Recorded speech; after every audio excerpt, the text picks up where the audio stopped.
Have you ever noticed the silence that fills a home when it's no longer full?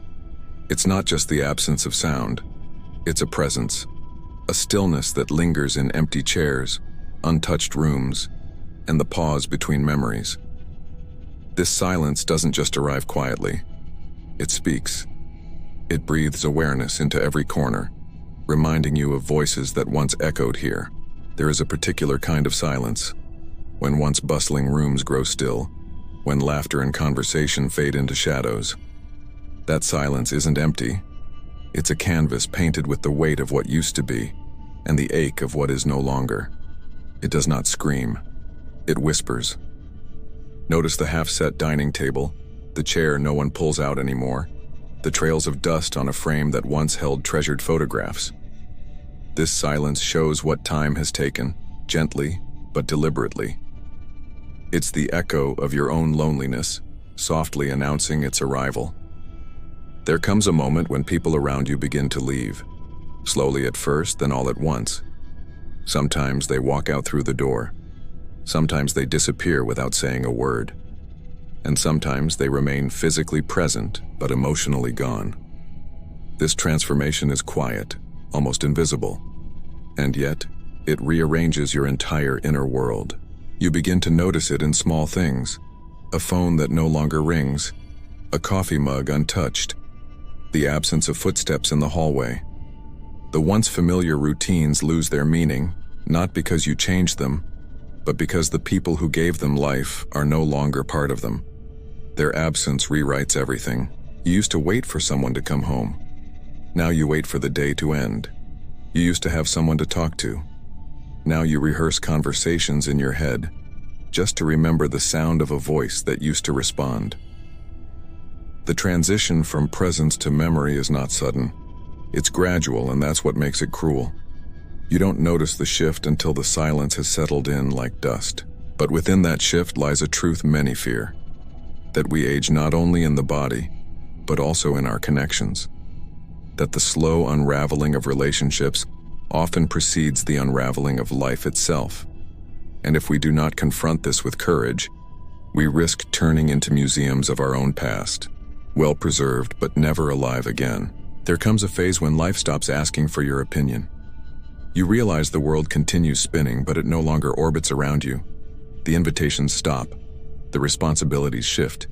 The urgency of your presence begins to fade, not with rejection, but with quiet omission. People used to seek your advice. Now they only inform you of decisions already made.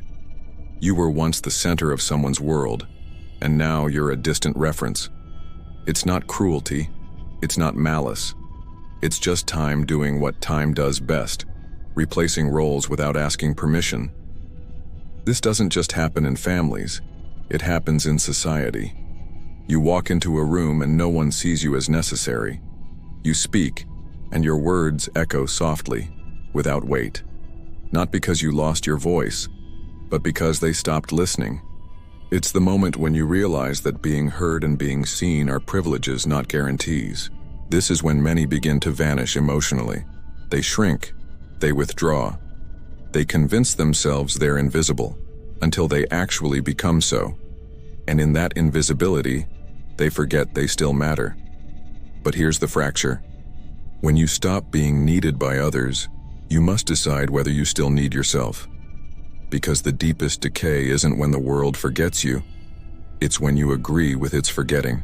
You always think you have time, that tomorrow will be the right moment, that later you'll finally begin to live as you truly desire. But days pass, and then years, and when you notice, you've become a collector of postponements. You look in the mirror and wonder, when did I become someone who only watches life through the window? You used to be the one who dreamed. Now you're the one who watches others pursue their dreams. You always had plans, but the urgency was never there. And time doesn't wait for your courage. You told yourself you'd forgive one day, that you'd travel one day, that you'd say I love you without fear one day.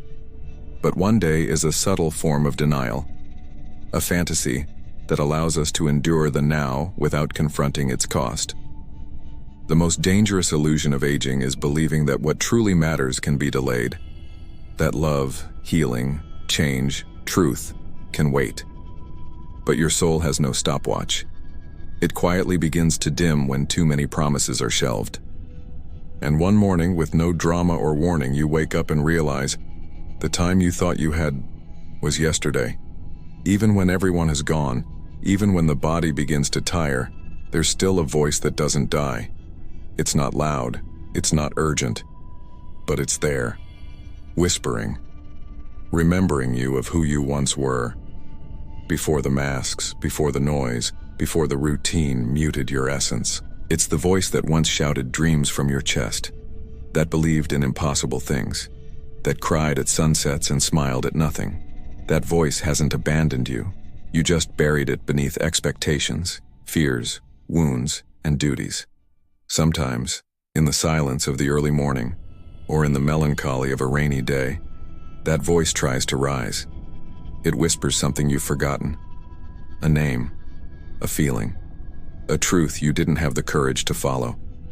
You may have aged in years, but that voice has not aged. It waits, it watches.